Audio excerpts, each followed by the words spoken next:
over bacon and eggs. We'll share a laugh and a story and even a wish on the breakfast dish. Bop, bop, bop. What's up, you cool cats? Trying out a new intro. Very cool. Welcome to the 4th episode of The Breakfast Dish. The Breakfast Dish was, of course, based on the Facebook series, The Breakfast Series by Karen Johnson-Diamond. I'm joined, of course, by Karen. Rock and roll, dude. How are ya? Rock and roll. Hell yeah. Cocaine and living free. Craft dinner. All right. Speaking of cocaine, we'd like to thank our supporters, the Rozsa Foundation, the Calgary Arts Development Authority, and the Calgary Foundation, who I'm sure won't like that analogy. Only because they're uplifting and they give us energy. That's the only metaphor. Don't relate them to cocaine. Not good. And we are joined by the presumably cocaine-free Jane MacFarlane. Jane, how are you? Cocaine-free, definitely. Never had the blow up my nose, ever. That's good. I'm always afraid. Drugs, I never got into it because I was always afraid my head would explode, so I never did. Me too! Yeah. There was some commercial when I was growing up where it was an anti-drug one, and they were watching TV, and one of the kids, like obviously through CGI and whatnot, but the kid deflated, the whole they flattened and you could hear the air going out, and that was it. That stuck with me. That was it. Okay, let's back up a minute though, because Jane said drugs. I just never got into drugs, and I went, oh, me too, and now I'm waiting for you. Yeah, anyway, so moving on to the breakfast dish. Very cool. For listeners who don't know, Karen is the mom, Griffin is the son, Jane is the guest. Do we have to clear that up every time? Well, it's a mother and son podcast, and if I'm going to nag you about your drug usage, I think we should clear that up for people. That's right. That's fair. And for listeners who might have guessed, Jane so far is one of the guests that we know the best personally, which is why this has been maybe the craziest intro. I don't know why I wanted to do a new intro, but we have, so we're here now. Only with Jane can you talk drugs, really. No, that doesn't sound good either. She's like your second mom. Yeah, that's not good. That's not good, especially for all the companies she's going to promote on this podcast. True. It was nerve-wracking for me because Jane MacFarlane has been teaching me voice for countless years now. So for the first couple of episodes, I didn't do any vocal warm-ups, and then for this episode, I've been in the car going like, "Ma, very good, very good, help!" Me too. I know that's one of the things about my life when people find out. It doesn't matter if they know me well or if they don't know me at all. The minute they know what I do, they become very conscious of their own voice. I'm not listening to you that closely. Don't worry. Yeah, if we're just having a conversation about bacon. Yeah, exactly. I'm not listening to how you say bacon. Although it does make me salivate at the thought of it. Perfect. Well, I think bacon because this is the Breakfast Dish podcast. We often talk about breakfast, and we have a number of times been camping with Jane's family. And my husband wishes I was more like Jane and made bacon when there was breakfast and ribs when there was supper, instead of me just throwing him a box of dry cereal and saying, shut up, leave me alone, I'm reading. But when I see Jane, I think bacon. I'm a vegetarian and I still think bacon. Shut up, leave me alone, I'm reading. I'm reading. Do you ever get self-conscious, Jane? Like when you wake up in the morning, you're talking to someone, his morning voice, you got a little phlegm. Are you ever like, oh no, my brand, I should sound better than this. I'm a voice instructor. I will say that I do become a little bit self-conscious about it in the stuff that I'm doing right now, because of the people who are dropping into my class. Yeah, this was a very good transition. Okay, first tell us about your class and then tell us about the drop-ins. So, when all of this started, when COVID started, it was before World Theatre Day. And the School of Creative and Performing Arts at the University of Calgary wanted to do something for World Theatre Day. And I said, well, why don't I do a vocal warm-up? So I did a Facebook Live session of a vocal warm-up, and 300 people came to that vocal warm-up. Amazing. And then by the end of the next week, it had 1,200 views on it. Holy crap. Yeah, exactly. So I thought, oh, there's something here. So I put it out on Facebook. And because our community has been so affected financially by this, I just put it out there. does anybody want to come to a vocal warm-up on Monday mornings? You can donate $10 to me if you want, or whatever you want to donate if you can. If you can't, I am donating my time to you. Not unlike the Shakespeare by the Bow speech, Griffin, right? And I have had 80 people sign up for that Monday class. Now, not 80 people have shown up every week, right? But people wanted it. And I was going to end it at the end of May. And then I said, well, why don't we go till the end of June?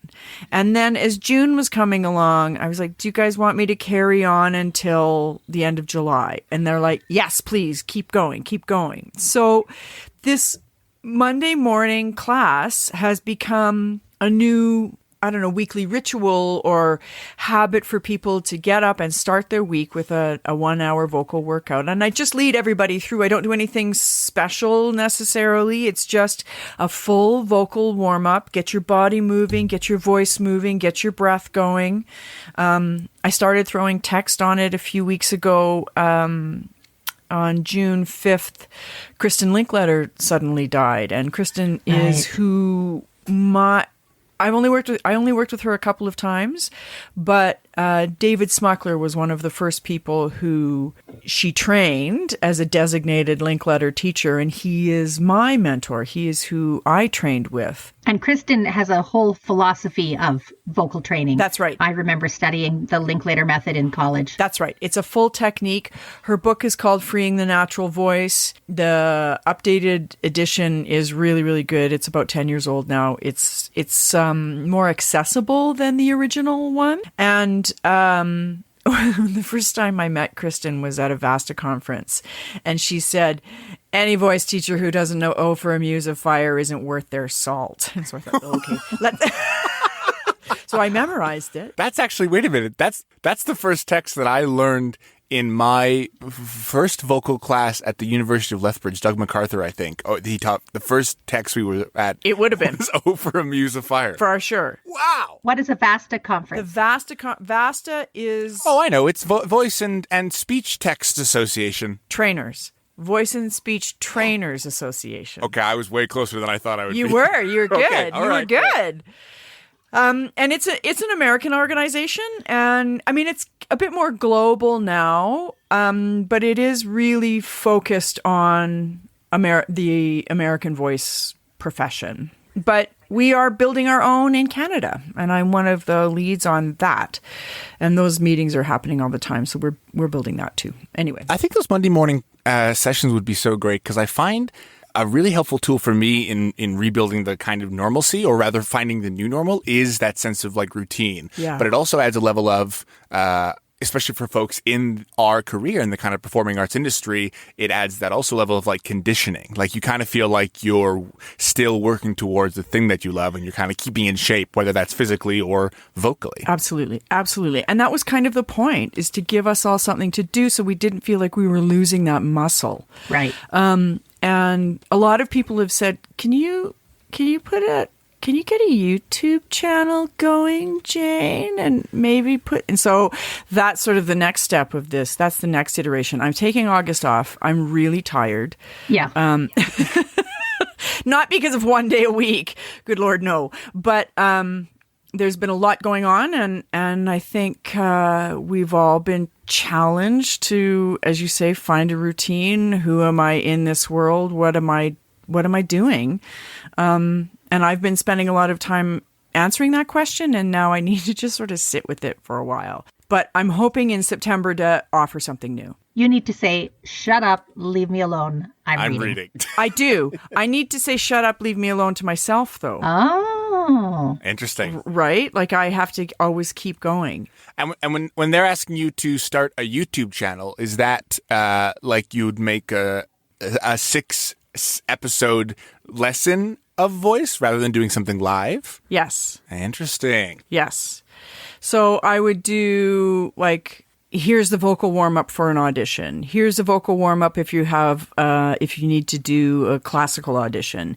Here's a vocal warm up if you're doing on mic stuff, right? Yeah, I'd pay for all of this. This all sounds great. And then I'm also going to do a series, right? Because I've started, because I don't have enough to do. I've started a 30-day yoga challenge, and I'm doing yoga with Adrienne. I love her. I love her. I love yeah. her. I love I know yoga a with lot of Adrienne. people who are doing yoga with Adrienne. Oh I love my her. God. She's amazing. Why? Because she's an actress first, yoga teacher second. Was she really? Yeah, Amazing. she's hilarious and she's so inviting and she's so warm and she's hilarious. I love her. I hate yoga. I love her. I know. I'm impressed. I know you hate yoga. Amazing. I know that about you. It's true. It's true. Anyway, so you started this 30-day yoga challenge and I started her 30-day yoga challenge. And of course, she has 7 million followers. Not that I need that, but just looking at how she's structured it, although I wouldn't say no. Yeah, but I wouldn't turn them away. No, bring it on, baby. But I'm just looking at how she's structuring it, right? So I'll do a series of, maybe I'll follow Kristen's model, right? Or do a series for corporate people and all of that, right? So that could go up onto the YouTube channel. Right. So I guess something we missed in the intro was like an official title for you. Like, what would you say your occupation in this is? Like, what's your title? I would say I'm a voice, text, and acting coach. There you go. you do also coach the corporate world as well. I do. Right. So that's why I say I'm a voice. Yes. And you're right. You're right. That the acting on the end sort of throws that a little bit. But I would say I'm a voice coach primarily and not a singing coach. Right. So it's voice and presence that I teach. And, when we're allowed to gather, when I'm running my own classes at the Evergreen Community Spaces here in Calgary, all kinds of people come to those classes. It's not just actors. I mean, it's all actors in the advanced class, but like I love talking about these two guys. I had these two senior managers from Atco Gas come, and they came for a whole year. I love those guys, and they were amazing. And one of them came up to me at the end of the first session. It was really sweet. It was Christmas. He gave me a bottle of wine. He said, "This is the weirdest thing I've ever done. I love it." Oh, Wayne, I love you so much. I guess it must be. Yeah. CEO is Atco Gas. Yeah. A whole year is a lot to commit to something that is the weirdest thing you've ever done. I know. That's like, think about the weirdest thing you've ever done and think about doing it for a year. Yeah. I love those guys. They were great. So it's for everybody. I've had clergy come to the class, a lot of writers who are sort of nervous about reading their work out loud, right? So they come. There's a lot of writers come to it. Right. So it's voice and speech, but would you also attribute it to like help with like public speaking and any kind of those situations? Yeah. Great. And then the new sort of buzzword around public speaking now is presence. I have presence. Very interesting. Do you hear how she said it? Say it again. Presence. Say it. Presence. I teach presence. Years ago, completely unqualified, absolutely unqualified, I was hired by an organization to give their volunteers a workshop just on stage presence and how to be, because the volunteers had to do sort of a little speech, a tour speech, etc., or a safety speech at the beginning of all the days at this organization. And I'm not a voice teacher. Oh my God, listen to me. Oh my God. That's Cigarette. oh my God, I can't even. I'm not a voice teacher. But that's the thing is like there are just so many people that there's such a fear of speaking. On top of that, speaking in public. On top of that, speaking things that are written for them. It's quite. Yeah, so all you listeners, let me tell you, Jane MacFarlane, voice, speech, Is this one of the voices acting she's taught you? Right, coach. what you're doing right now is this a dialect? Just a minute. Jane MacFarlane. I'll try to do it in one of the voices she taught me. Just a minute. She's Now wait a minute. Is this real? good- Is this real? She's a good coach. Yeah, I'm trying to remember Okay, one of the ones okay. she taught me in a theater I'm play. trying to get the authenticity for the audience. Well, that's how we first met, Karen, was I had to teach you how to scream backstage, remember? You did. You had to teach me how to do so this is the thing people don't know about theater. I'm backstage. I'm supposed to do an offstage, oh my God, I'm seeing my killer scream. Yes. And I have to do that every night for 8 nights a week. And how do you not, plus a student matinee, how do you not blow out your voice? I have no clue. So I hired Jane MacFarlane to come to my living room and tell me to imagine a ping pong ball in my mouth and bend over and breathe this way. And seriously, it was so great. And the rest of the cast backstage they'd wait because I'd go and I'd lean over because you taught me to sort of do this leaning on the stair thing, almost like I was having a baby. Yes. Sorry. Anyway. When do you lean on a stair when having a baby? Oh, honey. Yes, you do. I was sorry. I was picturing like over a railing. Oh, Yeah, well, I understand now. You're bracing against the stairs. bracing against a thing. Like if you're choking and there's no one to give you the Heimlich, like you go up against the Oh, chair. yeah. So that's how I screamed. I choked Great. myself. No, but either way, the actors watched and were like, "What are you doing?" And I said, "Well, this is the Jane MacFarlane." And I call it the Jane MacFarlane. It worked. I never once lost my voice on that show. I had to do so much screaming, but I never once lost my voice. And also, you were born by a C-section, Griffin, so I don't even know about labor. So she taught me even labor positions. There's nothing Jane MacFarlane can't do. Right, so we'll zoom past that. So Jane, in the normal world, you are also a voice and dialect coach at Theatre Calgary. You're like their in-house coach. I am their resident voice coach, so I work on every show. Did I sound tired when I said that? You kind of did. I sound tired. I will tell TC. I will confess something. I don't like teaching dialect. But you're so good at it. That's really big news. I've come to you for so many dialects. Because it's what I do. It's all everybody thinks that I do. Oh, interesting. But for me, dialect work is character work. Yeah. That's it. Yeah. Right? And it can be a struggle if somebody just needs, for me, who cares about my struggle, really? It doesn't matter. I'm not playing the character. Listen, the breakfast dish does. We care about your struggle here at TBD. Oh, thanks. I know. I love you guys. Sorry, keep going. I interrupted. The struggle for me is if somebody just wants to do the mimicry, and some people do just want to mimic sound. And that's fine, and I can help them with that. That's my job. But I'm always more interested in why does the character sound like this? But it is an imperfect science. And if somebody doesn't have the dexterity in their mouth, in the oral geography, if they can't feel that movement in the oral geography. I gotta say, I will just say the mood of this Zoom call got really weird when she said oral geography. I watched all of our faces. Dexterity. It's breakfast. Bacon. Breakfast. Eggs. I can definitely see how teaching dialect would be tough for sure. Yeah. Because it is about placement. And that's the other thing. If you're not in the performing arts community, if you don't know, I think you do think that somebody goes, oh, okay, well, I'll listen to Liam Neeson and then I know how to do that accent. I don't even know what that is. Irish? Is it Irish? Is he Irish? Anyway. He's Irish. But with Jane, it's about the reason that it sounds like that is because you have to think about the sound coming from the top of your mouth instead of the bottom of your mouth. You have to hold your lips, bring the sound forward, whereas some dialects like German might be more guttural. Listen to me. I'll teach you anything you want to know about dialects. German is guttural. Irish is from the top of your mouth. Irish is Neeson. Jane doesn't like teaching it. I'll teach it. Has there anyone that's ever come to you to learn a dialect that has nothing to do with performing arts or acting? Like just like an ATCO gas CEO that goes like, I want to learn how to do a Russian accent. Has that ever happened? No, and I wouldn't take them on. I wouldn't. That's fair. Poor ATCO guy. I would swear right now and tell them to off to just go find it on YouTube. Listen, I know we've never actually addressed this, but I think people are free to swear. I don't know that, but on this YouTube, podcast? I don't know. On YouTube, when it asks me if it's made for kids or no, it's not made for kids, I always put no, because sometimes we mention cocaine in the introduction. Son, Yes? I would be offended if I heard you swearing. Don't embarrass me in front of Jane. Why? That's her MO. Why stop now? I think swearing is speaking, isn't it? That's right. It is. Oh, I love to swear.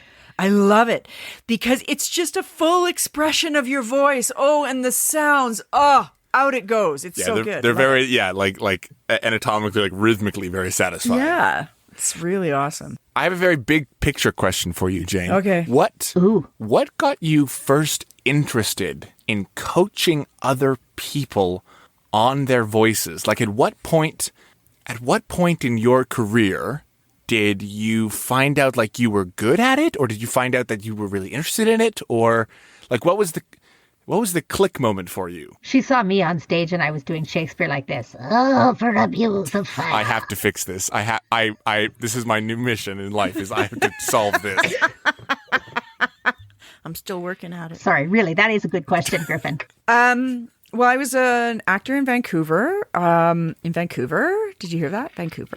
Yeah, I did. Vancouver. That's how they talk. And I was a terrible waiter. And I thought, well, what else am I going to do? Because everybody in this business has to have a side hustle, right? It doesn't matter. Even if you're considered a successful actor in this business, you have to have a side hustle, right? And maybe it's actor, director, right? Or actor, director, supervisor, whatever. We all have other avenues that we have to go down. And I thought, well, I'm always taking voice classes, so maybe I'll pursue this. And then, of course, what often happens for people is their side hustle takes over, and the side hustle. So I don't say I'm an actor so much anymore. I would say voice coach, director, actor, because those are the things that I do the most. Right. So that was the thing. And then somehow, I don't know, I guess I didn't really think of it as a calling because I was never a singer. That terrifies me to this day, singing.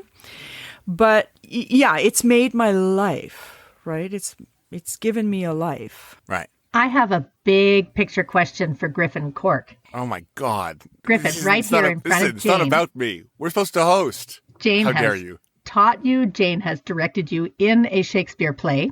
So right here in front of Jane, I want you to list off 5 things that you remember being taught, important things about voice and speech. Yep. Oh, 5 is so many. Why would you do this? Okay, well, the ping pong ball is very important.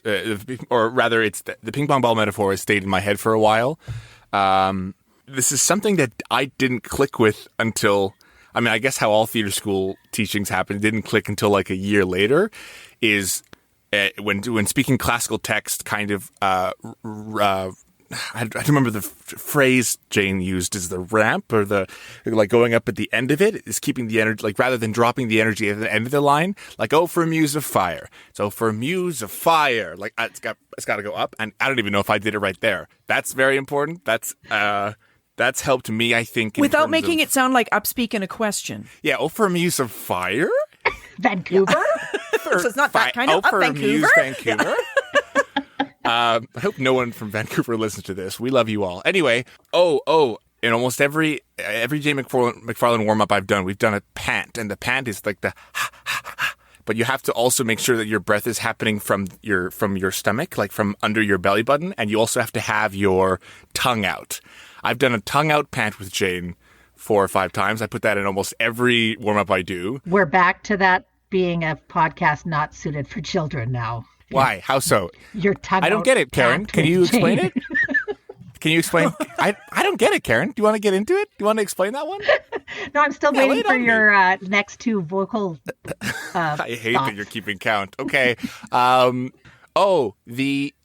When people do roll downs so the kind of like you roll down your body and it's kind of a snap and you come back up. The only person I've ever seen do this is Jane. Is you do like but you do it while you're rolling down. So it goes like, and then at the end you go, ma. Mm-hmm. That's like for some reason that warms up my whole face in doing that is kind of, you move the blood, you whip your back up and then you do the ma. Yeah. And the 5th one, oh, sure. Yeah, this one really changed me as a person, is how much I slouch. As I got taller, my shoulders came in and I started going. So having keeping my chest out or not chest out, but standing up straight is really the basic of it, which sounds so fine and normal and easy to do. But it's not when you think you've been doing it your whole life. Aha! Yeah, because it's not the front of your body, it's the back of your body, right? It's your spine. It's not lifting your sternum, because if you do that, you're going to close off your back. That's right. That was really stressful. That was the hardest time I've had on this podcast so far, I really? gotta say. Really? I think so. Listen, that was basically homework, okay? All I want to know is that the tuition money went to good use. That's all I care I have a about. BFA, God damn it. You do. There it is, big swear. There you go. We would have long philosophical discussions during Romeo and Juliet about why do this at all. And were you working on that show as well, Jane? Romeo and Juliet this summer?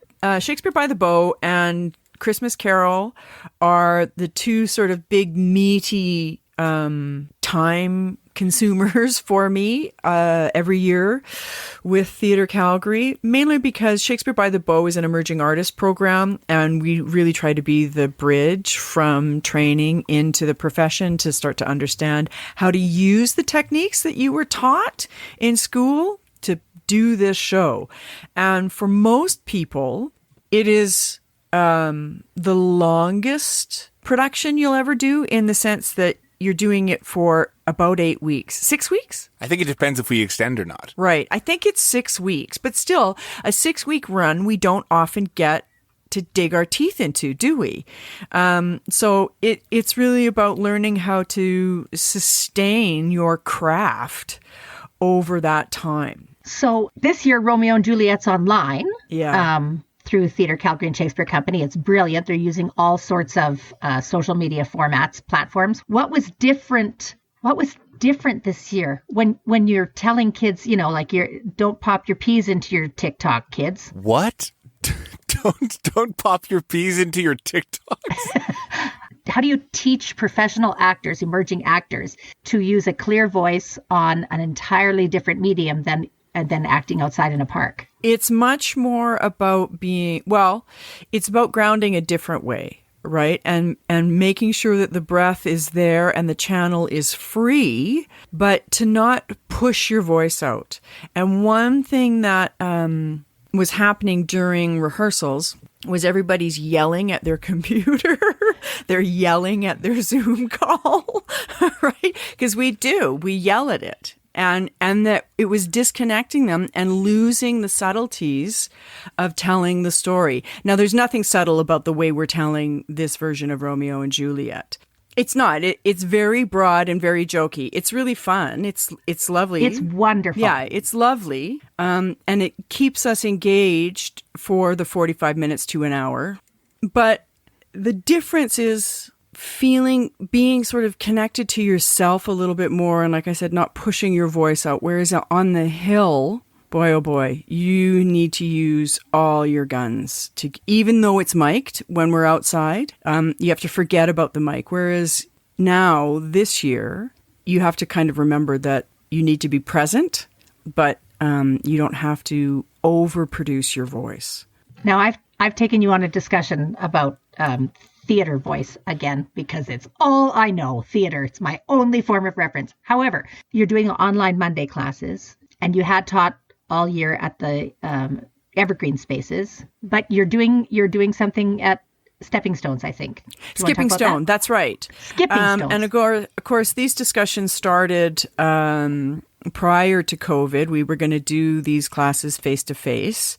And so Skipping Stone is an organization that helps support people who are transitioning. It's a support system for the transgender community. I am doing Zoom voice classes through Skipping Stone for the transgender community. And we did round 1 through May and the beginning of June. And I was a little concerned about starting this process for people who didn't have any understanding necessarily of what the voice work is, or any connection to the voice work, or any vocal practice. So really starting from ground zero, as it were, because I thought the process is so physical, but it's good for me to be that specific. And the purpose of it is, again, in some ways relating back to Kristen Linkletter's philosophy of freeing the natural voice. If you are a lay person, not a performer, and you don't know how your voice works, you just trust that your voice works. But if you need it for other things, you can do a little bit of work to understand how the mechanism works so that you can expand your vocal range. So that's the focus of the class, is really to help the people understand how it works, how your voice works, and to take the tensions off of your voice, because tension is what kills your voice and limits it. And then if I take the tensions off the voice, then we can start to move into extending the range. So you've got the bottom if you want it, or more access to the top, and your voice sounds more natural. And we all have a natural, 4 to 6 octave range.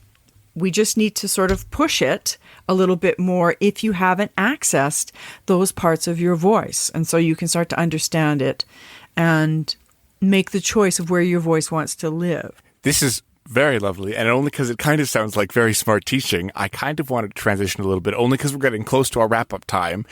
You're doing the classes with Skipping Stones. You're doing the classes personally with your company, which is Voice Activated. Yes. And you are doing the classes with Jube School coming up here. Which is its own tongue twister. Yeah. Everybody, 10 times. Jube School, Jube School, Jube School, Jube School. Well, I mean, Jube School. the large question I'm actually asking is, how does a person sign up for this class? When is it? How do they go? Well, if they want to drop into the Mondays, they can. I have a Facebook page for Voice Activated, a Facebook page for Jane MacFarlane. I do have a website at voiceactivated.ca. It gives you some information. I'm still building that thing, but you can contact me through that, and I will just add you, as there's only 2 classes left of the Monday ones. If you want information about come for the next 2, that's fine. But if you want information about what I'm going to start doing again at the end of August, beginning of September, going forward, just drop me an email and I will add you onto the list and give you the information, and then you can decide if you want to join. Perfect. All right. Do you feel comfortable giving that email right now? Oh, voiceactivated@tellusplanet.net. Booyah. I'm just going to fill in a little bit about Jube School, offered by the Southern and Northern Alberta Jubilee Auditorii. The new sci-fi feature. The Auditorii, the Jubilee Auditorii are offering Jube School, but there's a heck ton of classes being offered, and Jane is one of many instructors, but it's family oriented, it's kids oriented. It doesn't have to be just for kids. So there's a million workshops on there that I'm already wanting to take. There's a really great prices. The prices are awesome. And you can also buy like a summer long pass, which gives you access to any darn workshop you want. But you can spend that time with Jane. And it is, I think it's valuable and for everybody. I think we've spent so much time in isolation talking to our plants, maybe talking to ourselves, and again, speaking in a computer, which I know I'm not even using my natural voice when I'm speaking in computer. How close am I to the mic, or etc.? So it's just getting back to you. I think it's getting back to you. Yoga with Adrienne, voice with Jane. That's right. Well, and when I'm trying to explain to people what I do, I basically say what I do is yoga for your voice. Yeah. Wouldn't you say, Griff? Oh, yeah, I can see that. Yeah, I can put my tonsils into a lotus position. And if the corporate person wants to participate, this is the time, because I am, or learn a dialect. I'm doing voice for the stage, and I'm doing a dialect session. So I'm doing 2 different sessions. So if the oil and gas person wants to learn how to do a dialect, this is the time. Well, and this is my question for Mom. So I need 3 dialects that specifically Jane MacFarlane taught you right now, and you need to say, you need to say Jane's email in that dialect. Okay. So Jane, if you that's me. I know, but I'm being nice. I'm only asking for 3. I've worked on an RP or some sort of a dialect from the UK, which you might learn if you go to Voice Activated at tellus.ca. Am I right about that, Jane? Tellusplanet.net. Oh, Tellusplanet. One more time. Oh, no, voiceactivated.ca is my website. Voiceactivated.ca is her website. She also gave me the Dutch. Oh, yeah. No, that's what I'm this is saying. good. That's me. What was that key? And she would give me this great word. It was that one word that I could say all the time that would get me into Dutch. Oh, no, I can't remember, but I can't remember the Dutch. There was... But you're going to do the Scottish. Oh, that's right. You're going to try the Scottish? I did do the Scottish for one of the characters that I played in A Christmas Carol, and I learned it from Jane MacFarlane at voiceactivated.ca. And also she was somebody that gave me a lot of help when I was auditioning for Fargo on the television show, and I did get a couple of season shows on Fargo. And I learned those from Jane MacFarlane, and her website is voiceactivated voiceactivated.ca. Oh, heck. Voiceactivated.ca. There you go. Not only is this the 4th episode of The Breakfast Dish, but it's also Karen's character demo for voiceover work. There you go. My name is Karen Johnson-Diamond. I just took a voiceover workshop from Christian Gutzis. Don't blame him for what I just did. It's not. This isn't his fault. I want to do one of those. I want to take that class. It was fantastic. Don't doubt it. The other thing, too, is that this is I know it sounds terrible, but this is the time where we are going back to ourselves, right? And we can learn these things that we've never decided to learn before, the things we have no idea that we've ever considered learning before. We've always said, if I had the time, I would take a class. And right now we have the time, and it's at the expense of world trauma, but as we're at home and we are bettering ourselves, this is the thing you can do. You can take these classes.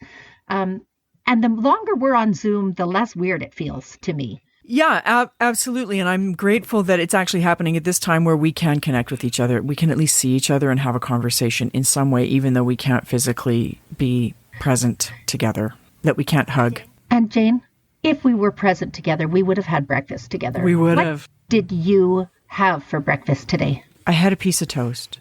Isn't that terribly exciting? Terribly exciting. It's a fine. Yeah, it sounds great. I had an orange and a cup of coffee. Griffin, what did you have for breakfast? I had some eggs with basil and garlic in them, and some Freybees sausage. That's your mother's, your mother raised you well, eating such a well-balanced breakfast, even though she doesn't know how to cook that and you cooked it yourself.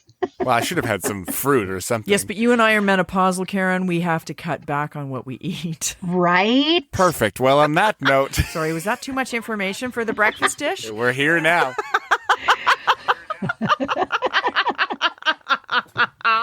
Jane, thank you very much for coming on The Breakfast Dish. Thanks for having me. It's lovely to see you both. The Breakfast Dish was, of course, made possible by the Calgary Arts Development Authority, the Rozsa Foundation, and the Calgary Foundation. The intro music you just heard and the outro music you're about to hear is by Alexander Cowman. All of our lovely graphics have been done by Morgan Ermter. I've been Griffin Cork. Jane MacFarlane. And I'm Karen Johnson-Diamond saying goodbye. Bye. No one's associated with cocaine. Don't worry. Bye. No drugs. Stay off drugs.